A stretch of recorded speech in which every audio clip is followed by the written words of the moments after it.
এরা আমার পোষ্যদের মধ্যে আরও দুজন, একজন হলো মোটু, একজন হলো পাতলু। একুরিয়াম আছে, সে একুরিয়ামের মাছ আনার জন্য গেছিলাম হাতিবাগান। সেখানে গিয়ে দেখলাম এই দুজনকে পছন্দ হলো, নিয়ে এলাম রীতিমতো বাড়িতে।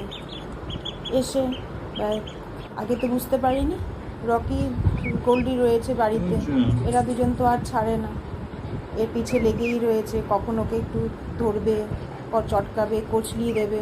এই করতে গিয়ে ব্যাস, যে মোটু ছিল, কালো ছিল, ওদের চাপা পড়ে মারাই গেল। এখন ওদের মধ্যে একজনই রয়েছে, এর হলো পাতলু। ওদের কুখার ভেড়িয়া, হচ্ছে দেখ কুখার ভেড়িয়া। দুজনেই কি করে রয়েছে, কখন ওকে ধরবে। পাতলুকে তো মেরে ফেলেছে এরা, সেও ভয়ে গাবলার দিকে নামছেই না।